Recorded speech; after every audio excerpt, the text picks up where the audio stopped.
Sabe aquela ideia clássica de que uma campanha política é um caos total, uma corrida desesperada de 100 metros rasos? Bom, vamos esquecer isso logo de cara. Bem-vindos à nossa análise de hoje, onde a gente vai mergulhar na obra Estratégia Política, de Pearson Gouveia. O que a gente vai ver aqui é que, na verdade, uma campanha de sucesso está muito mais para uma maratona de 40 quilômetros super calculada. Exige uma estratégia milimétrica, um gerenciamento de recursos que, olha, não permite erros e um manual de táticas muito sólido. Então vamos direto ao ponto, desmistificar as ferramentas reais que fazem a máquina gerar de verdade. E para começar, nada melhor do que aquela máxima milenar de Sun Tzu lá em A Arte da Guerra: se conheces o inimigo e conheces a ti mesmo, não precisas temer o resultado de 100 batalhas. É uma sabedoria antiga, sim, mas que funciona como um verdadeiro balde de água fria para qualquer um que sonhe com um cargo público. Porque o autoconhecimento é o passo zero. Quem quer entrar na política precisa se olhar no espelho e perguntar profundamente: vale a pena pagar esse preço? Porque vamos falar a verdade, ao entrar na vida pública, a privacidade e a liberdade pessoal simplesmente evaporam. A partir daquele momento, a vida passa a ser um livro aberto, com cada detalhe sob uma lupa gigante do escrutínio público. E para navegar nesse mar agitado sem afundar, a gente vai seguir este roteiro de estratégias. 1. A realidade da política. 2. Os 3 pilares de um candidato. 3. A pirâmide de capital eleitoral. 4. A fórmula DDT. E 5. Protegendo a imagem política. Vai ser um passo a passo mesmo, desconstruindo os modelos mentais de uma campanha vencedora. Vamos direto para a parte 1, a realidade da política, deixando todo aquele romantismo de lado. A primeira coisa que precisa cair por terra é aquele mito enorme, super repetido, de que política não é profissão. Olha, isso é uma falácia gigantesca, principalmente aqui no Brasil. Ser político é uma profissão reconhecida, sim. Tem até sistema previdenciário e aposentadoria garantida por lei. E o que isso significa na prática? Que uma eleição não pode, de jeito nenhum, ser tratada como um passatempo de fim de semana. É um projeto, um empreendimento seríssimo que exige uma postura estritamente profissional desde o minuto 1 do planejamento. E isso nos leva à nossa seção 2, os 3 pilares de um candidato. É a hora de construir o alicerce. Pensa no coração de uma campanha como um tripé. Todo candidato que chega lá em cima se apoia nesses 3 pontos. Visibilidade, que é literalmente ser visto de forma constante. Utilidade, que significa fazer diferença, ser genuinamente relevante para a comunidade. E credibilidade, que, em bom português, é confiança. O detalhe genial é que eles são totalmente interconectados. Se uma dessas pernas quebrar, bum, a estrutura inteira desaba. Não adianta absolutamente nada a pessoa ser um gênio cheio de boas intenções se ninguém a conhece, certo? Falta visibilidade. Por outro lado, ser muito famoso, mas não ter credibilidade nenhuma, até atrai olhares curiosos, mas não atrai votos na urna, pode ter certeza. Desses 3, a utilidade é onde o bicho pega, onde a teoria tem que virar ação. Como alguém se torna realmente útil? Colocando a mão na massa na comunidade. Participando de conselho de bairro, liderando um grupo de vigilância na rua, encabeçando uma ONG ou montando uma associação. O pulo do gato aqui é entender uma regra de ouro. Na política, espaço vazio não existe. Se alguém deixa de ocupar um espaço de influência, seja por inércia ou timidez, pode apostar que um adversário eleitoral vai entrar correndo e ocupar aquele lugar na mesma hora. Agora, a grande sacada é: para quem esse candidato está sendo útil? O alinhamento do discurso é fundamental. Imagina focar num público de nicho, tipo ativistas veganos locais, em comparação com um público gigante de, digamos, entusiastas de um bom churrasco tradicional, que muitas vezes é a grande maioria da cidade. Se o objetivo é a eleição e a base inteira adora um churrasco, aparecer com um discurso super radical contra o consumo de carne é, matematicamente falando, um tiro no pé das chances de vitória. A eleição simplesmente não é o momento de tentar converter as ideologias dos outros. É a hora de converter votos, dialogando de forma inteligente com a base certa. Avançando para a seção 3, a pirâmide de capital eleitoral. Chegou a hora de mapear os votos.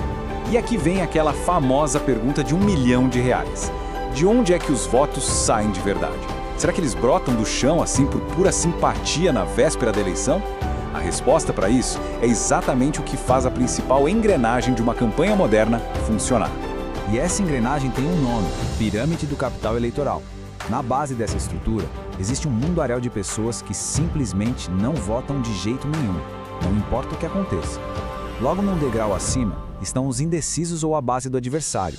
A verdadeira mágica estratégica, aquela que decide o jogo, começa no próximo bloco com os eleitores iniciais do projeto. A grande missão de uma campanha é justamente pegar essas pessoas e ir elevando cada uma delas dentro dessa pirâmide. O simpatizante vira um apoiador de carteirinha, e a galera lá do topo? Esses são lapidados até se transformarem nos multiplicadores fanáticos da mensagem e, claro, nos financiadores da causa.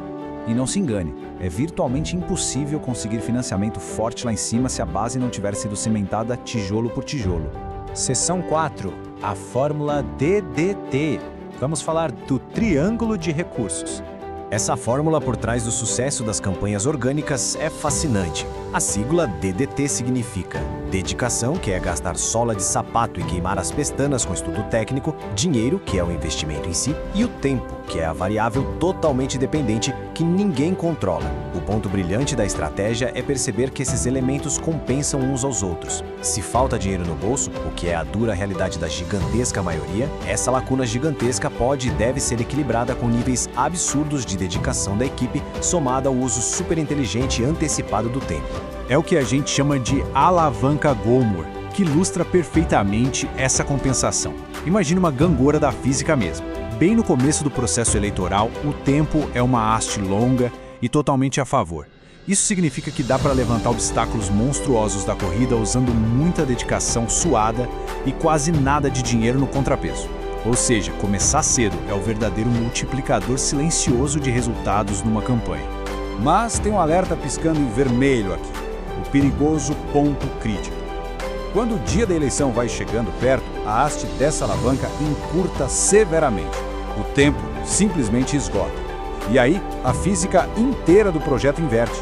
A partir desse dia, não importa aparecer com uma carreta de dinheiro ou prometer uma dedicação hercúlea, o esforço fica fútil.